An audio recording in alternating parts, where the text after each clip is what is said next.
Junior 2000 here, coming at you with a movie review of the OG 1979 horror movie, haunted movie classic, The Amityville Horror, starring Rob Steiger, James Brolin, Margaret Kidder. And this movie scared the shit out of me when I was a kid. Especially that moment when the priest is the priest that's played by Steiger, after he gets flew of flies over him, and then the devil says "get out" very slowly, and then it goes all Reagan where he goes "get out," like it yells the fuck out of him, like telling him to get out of the house. Very scary moment that really like scared the shit out of me when I was a kid seeing that part. But yeah, this is the original Amityville film from 1979. And yeah, I'm happy to have this Vinegar Syndrome 4K. I know they're coming out with an 88 4K. I mean, 88 films 4K of this one, but I'm already fine with this. I don't really need a double dip on that shit. I'm already fine with this, and this has good enough features, and the movie is well transferred in 4K. The only thing that sucks about this set is that it has no reversible art. Like it doesn't have reversible art for like the original poster. It's just the back cover of like the slip cover. Like it kind of sucks because I wish it had the original poster as a reversible side. Like Vinegar Syndrome does that with all the releases. But yeah, just happy to have this one. Got this one last year when it was announced. I was like, I'm getting this motherfucker on 4K. Just happy to have it.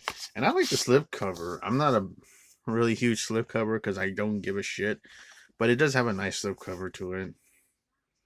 And you got the like not embossed but like glued in word of "get out" on there, and the bloods and the flies and the cross upside down. Which that is kind of offensive. Like you know the devil likes that shit, but whatever. But all in all, I really enjoyed the original Amityville horror movie. It scared the shit out of me, and I still prefer it over the remake. The remake, I think, it's highly overrated. And Ryan Reynolds was highly miscast in that movie. James Brolin was more scarier. But let's get to the review. The movie's about 1973. No, wait. Because they have the setting here. Yeah, in 19. I think it was 1973. Ronnie DeFeo, and he killed his family and his brother and sisters and his mom and dad one night. And the movie does open that up before that you get like a really creepy kid opening music that's a kid singing. It's just such a disturbing music to hear. Like you see like the house is all faded with a silhouette of a red background. It looks really creepy with the eerie music that blends into it. Definitely a scary opening music score. Then it transitions into Ron DeFeo doing the murders. Like you get some really creepy shots of him, like a bit of a close up of his hand shooting the gun, and then there's some brutal, gory effects where he's shooting his family in the head and the chest with a pretty good practical blood squib effects. That it is a definitely disturbing part because it does matches like the gun sounds like it matches with the thunderstorm that goes, but it's like matching with the gun. The gun and the thunderstorm sounds matching, so it's pretty creepy. Then they're found by police investigators, and Ron DeFeo's arrested. The detectives on the case finding out more about the case. And there's a weird part where there's like a morgue guy that closes the door of all the failed families there. But the guy that closed it looks like he looked like he resembles Ron DeFeo, which is kind of creepy to see that. Like it's like oh, like that is kind of really creepy. Like Ron DeFeo is just closing the door of all his families that he just murdered. Because the guy does look like him, the guy that just closed the door. But that's not real. That's not the real reality of it because we know Ron DeFeo was on trial and arrested, but like it's just that guy that closes the door looks like and resembles Ron DeFeo a bit. But it's like a year later, James Brolin is playing George Lutz and Margaret Kidder playing Kathy Lutz. Of course, James Brolin from The Car and Margaret Kidder from Superman and Black Christmas. They star as the Lutz characters that just got married. Kathy has her kids, and which is she has three kids, two sons and a daughter, and they're like step kids to George.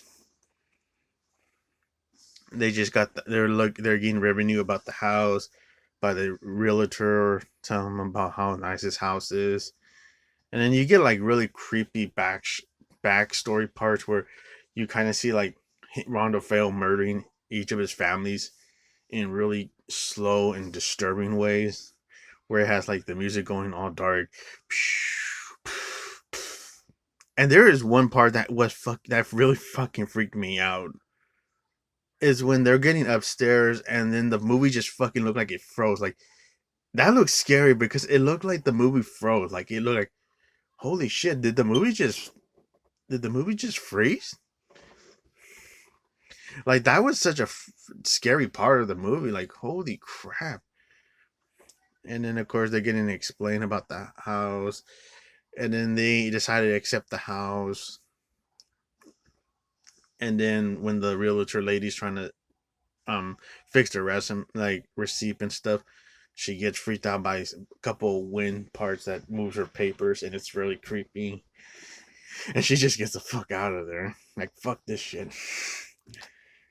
And of course they're unpacking, and they get a visit by Father Delaney, that's played by Rod Steiger. Because he came in around the time they were leaving to go ride on the boat, on a speedboat with their kids. And Father Delaney finally came around that time too late that they were not there.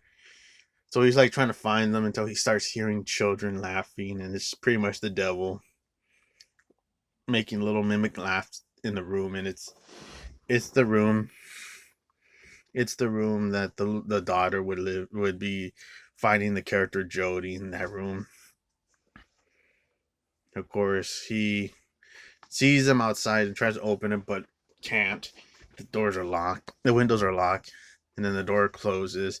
He starts doing an exorcism prayer, like blessing the house, and then he gets attacked by a swarm of flies, and all these flies are just going on top of his face, and really, really disturbing scene with the music score amping up the eeriness of how disturbing this film is getting. And for a while, it's like a minute and a half that this was happening until like the devil just opens the door, and it has that voice, "Get out!" And then it goes because he starts turning around and he looks at some of the flies with the close-ups, and then the devil yells real loud like, "Get out!" And you could tell he got scared the shit out of it. It scared the shit out of me too, because that was truly the scariest moment in the movie. And then he gets out of there, he starts coughing and throwing up. He goes to his house, and then he tries to call Kathy Lutz on the phone, but he gets burnt on his hand. And then freaky stuff starts happening around the house. Like after George and Kathy kind of got into a little argument of why is her aunt, who's a nun, coming over. Like, oh man, why you have to have your relatives over? That was an argument until Kathy starts noticing, like she starts sniffing something stinks, which is also part of the story, like that they would sense like something smells like something's dead. And then of course she gets jump scared by her daughter, and then she starts talking about Jody. And then the nun comes, which is Kathy's aunt.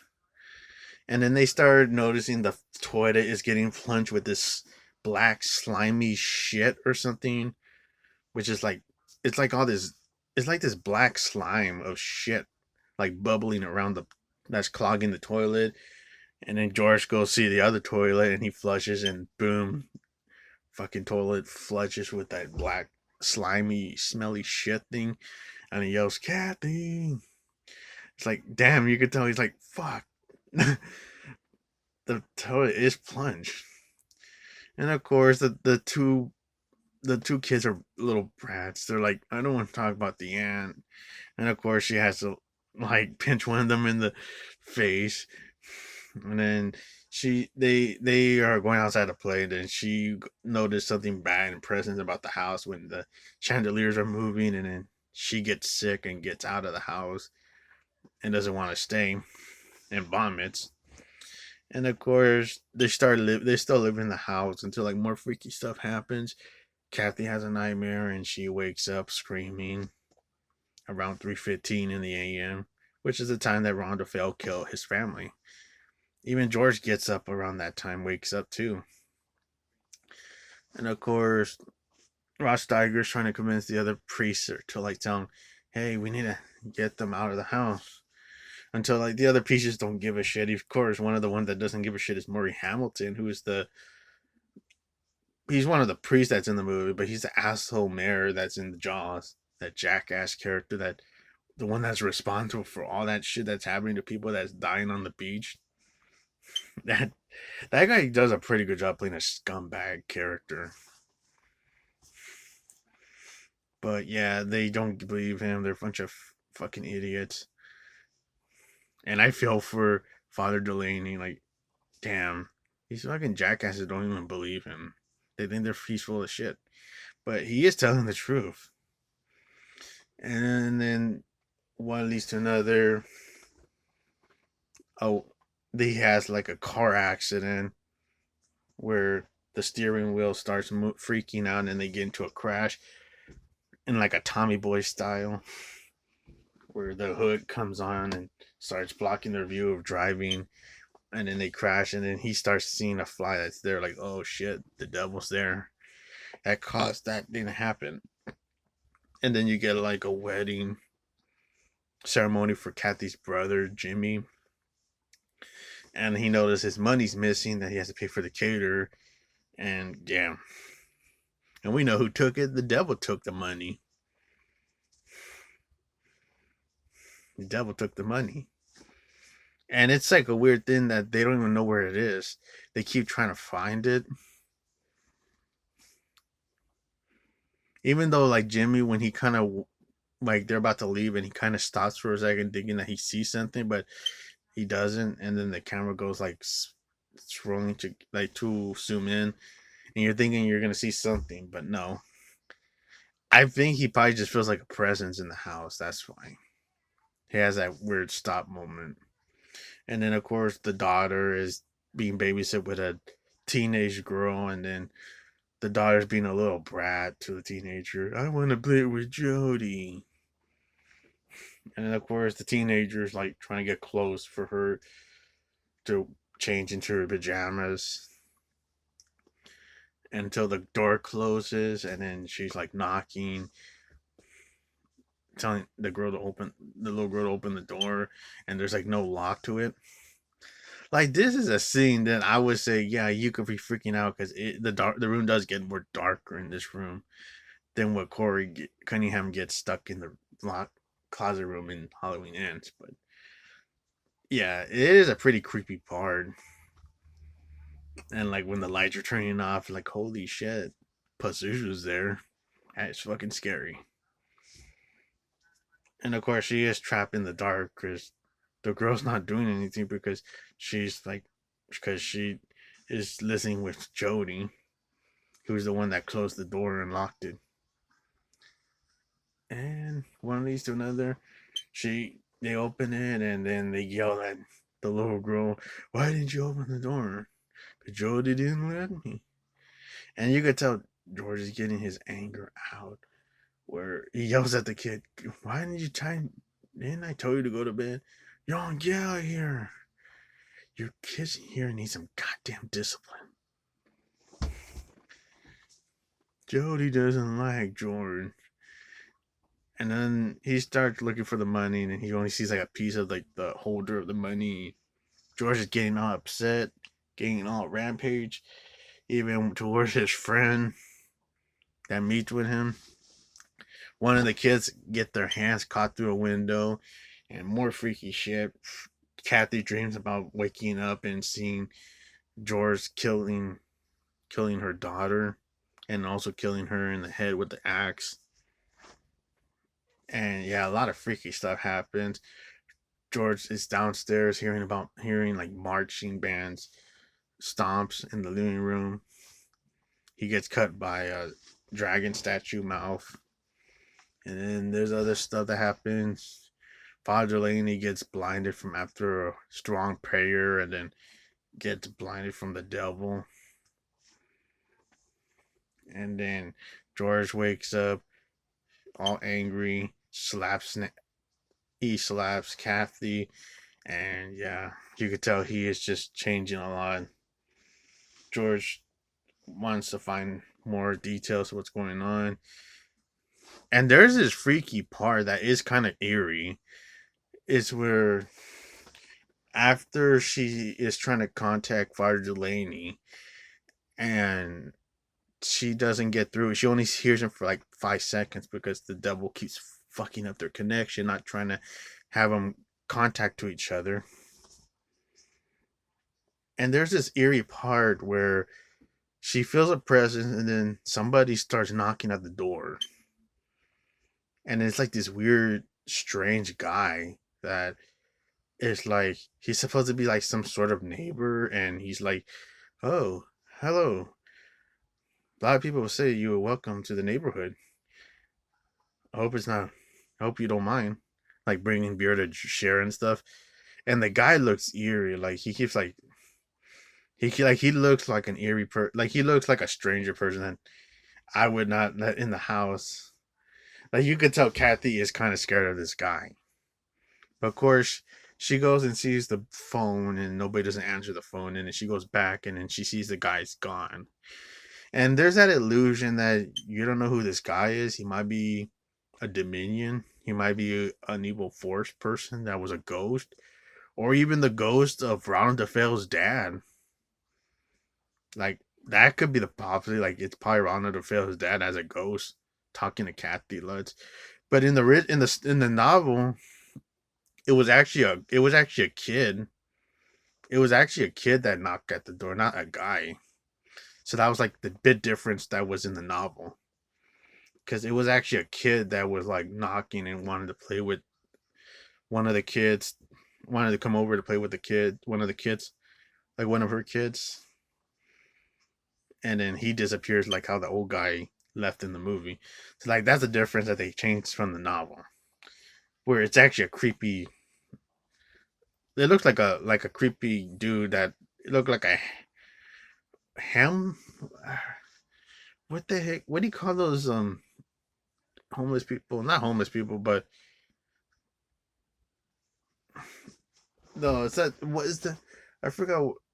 Hermit. Yeah, he looked like a strange hermit guy that just looks kind of shady. He looked kind of shady, but it was kind of a creepy part because the guy does disappear when Kathy comes and sees, and Tom wants to talk to the guy back, and he's gone. Like it's kind of a creepy part.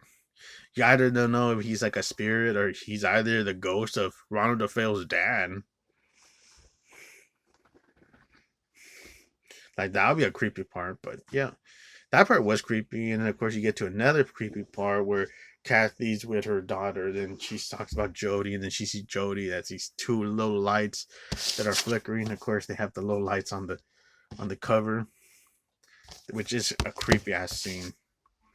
And then they go to the house. They start noticing the house is getting crazy and shit.